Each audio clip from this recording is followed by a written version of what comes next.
जे माँ समले Sambalpuri education channel के स्वागत करुचे मुई शंकर।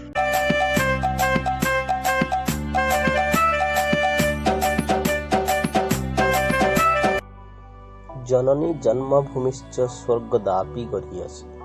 आमर जन्म मैट सरक ठानु भी महान है। आमर माटिर कुले सब बेले महान प्रतिभा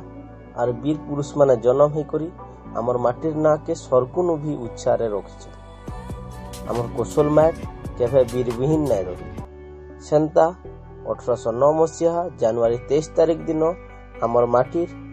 संबलपुर पाखर खिंडा गाँव जन्म होते वीर योद्धा वीर सुरेंद्र साय। पद्मश्री हलधर नाग सुरेंद्र साय के सुंदर साय बोली करी कही। बिन सुखे मुखे बिन राजगादी बिन मकुटर रजा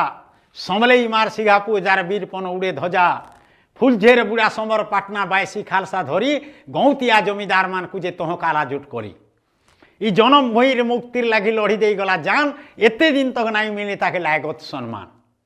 नाना साहेब की तांतिया टोपे झांसी लक्ष्मी बाई ताकर ठानु बेटा हाथ ऊंचा आसन रहबा चाही। देश हिते जे के कुहिला जहले जीवन थिबार जाय कबीर कलम उतरी होचे से वीर सुंदर साय चारि गुती। तो सांग माने आसुन वीर सुरेंद्र सायंकर विषय रे किछि अजଣା जिनिस जानमा।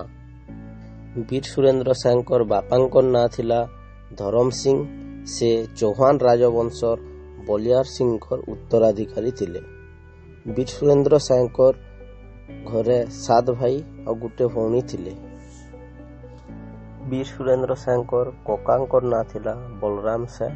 तांकर बापा धरम सायंकर मृत्यु परे तांकर कका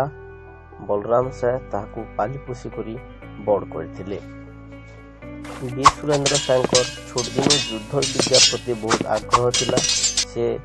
से समय रे हमर संबलपुर राज्यर ना थिला हीराखंड। हीराखंड राज्यर राजा थिले महाराजा साय। 1827 मसीह रे महाराजा सायंकर मृत्यु हो गला और से अटकुरा थिबारु बा अपुत्रिक थिबारु चौहान वंशर उत्तराधिकारी भावे सुरेंद्र साय राजगादी रे बसबार कथा हेले इंग्रेज माने गुरा माने कपट करी करी रानी मोहन कुमारी के राजगादी रे बसैथिले। महारानी मोहन कुमारी अति सरल थिले। से शासन व्यवस्थार किछि नि जानी जार द्वारा इंग्रेज माने तांकु निजर काठपुतली हिसाब रे शासन रे व्यवहार करथिले। सुरेंद्र साय निजर अधिकार लगी विद्रोह करथिले राजगादी पाइबार लगी और तांकु इथिरे आदिवासी गण बिझाल माने समस्ते समर्थन करथिले। तारपर रानी विद्रोह दमन करी नहीं पारले जे इंग्रेज सरकार कूट कपट करी करी रायपालीर जमीदार भवानी सिंहकर कका नारायण सिंह के रजा करथिले। जार द्वारा राइजर जनसाधारण भी ई विद्रोह रे शामिल हेतिले और सुरेंद्र साय के समर्थन करथिले जार द्वारा विद्रोह आहुरी शक्तिशाली हेतिला। रामपुर रो दुर्जे सिंह को घर जलाबार अभियोग रे वीर सुरेंद्र साय उदंत साय और तांकर कका बलराम साय के गुरा सरकार बंदी करथिले और कका बलराम साय के आजीवन कारादंड सुरेंद्र साय और उदंत साय के 5 वर्ष लेखा जेल दंड दिया हेतिला। बाकी नारायण सिंहकर अनुरोध रे पछे सुरेंद्र साय और उदंत साय के भी आजीवन सजा दिया हेतिला। 1849 मसीह रे नारायण सिंह मरबार उतारू राजगादीटा सीधा गुरा सरकार अधीन के आसीथिला जार द्वारा सेमाने निजर मनमुखी शासन चलेथिले। सुरेंद्र सायंकर कका बलराम सायंकर मृत्यु जेल रे का हेतिला। 1857 मसीह रे जुलाई मासर 31 तारिख दिन सिपाही विद्रोह रे विद्रोही माने हजारीबाग जेल के भांगी करी जेल रे थिबा समस्त बंदी मान को खलास करथिले और से समय रे सुरेंद्र साय और तांकर भाई उदंत साय मध्य हजारीबाग जेल रे थिले जार द्वारा सेनु से माने खलास हो जाइथिले। सुरेंद्र साय और तांकर भाई हजारीबाग जेल रु खलास होला परे निजर जन्म मैट संबलपुर के आसीथिले आरु आमर कौशल माटिर समस्त जमीदार मान को एका संगे ठोल करी करी इंग्रेज सरकार को विरोध रे लड़ाई करथिले और तांकु साहाय्य करथिबा समस्त जमीदार माने हेले भक्तापत्री घेस जमीदार हटे बैरी कुंजल ताकर पछे दियाल सरदार शालिग्राम खरसोल पहाड़ श्रीगिड़ार जनार्दन सिंह 5 हाथ ऊंचा पूरा कोला विरार जे करना गोड़तिया धाक धाक गोड़ा बसई केलार मनोहर सिंह साबल बागिर बाहा मुड़ो बहुलर सिघा जमीदार अनंत सिंह ना पाटकुलुंडार पीताम्बर सिंह पिंधि थाए लाल पाट लोए सिंगार जे चंदन गड़तिया केड़ी नाई केड़ी ठाट झारसुगुड़ा सिंह हाबगार गणेश उपाध्याय अर्डागार बुधियाल पाणीग्राही मृत्युंजय कोड़ा बगार जे अंजारी सिंह कुलाइडे तार छाती मछीदार धन सिंह निर्भीक चढ़ी आई हाथी नीलांबर सिंह कमल सिंह जे लखनपुर जमीदार राहु बराबर खगेश्वर दाऊ आय बंडागार श्रद्धाकर धरणीधर नन हेदवान मोहन जगबंधु उता गोविंद सिंह जे कुरपा मधुसूदन ध्रुव मेदिनी उजल जाजल गड़तिया करुणाकर पद्मनाभ गुरु उदत छबिल मित्र भानु सुंदर देश चौकियार जेते बेले छौरा बिझाल कोल गजगजाला से बरम पुरान हेले जेते बेले ठोल से दिने आले खड़ियाल रजा सिंह कृष्ण चंदर तार संगे रजा उमराव साहिब इंदिरा नुआगढ़र घेस जमीदार माधो सिंह और जय सिंह लोयडार रमपेलार लोकनाथ मारकण बरिया खर मुड़ार कृष्ण बेहरा बामड़ार और टानुट्रोलाल साय समलपुर के पहुंचिले ठीक पह पह होता है। वीर सुरेंद्र सायंकर डाकरा रे इंग्रेज मानकर विरोध रे हेतिबा विद्रोह रे शामिल हेतिबार गौतिया जमीदार तथा जनसाधारण मानकर मध्यरु बहुतटे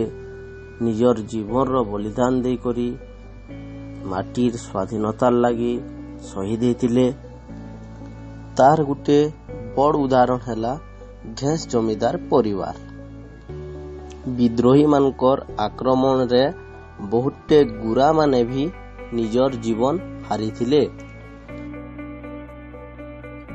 दिनु दिन के विद्रोह आहुरी शक्तिशाली हो जाइथिला गुरा सरकार जेते चेष्टा कले भी विद्रोह के आरु दमन नहीं करि पारिथिले शेष के गुरा सरकार वीर सुरेंद्र साय के जे धरे देबा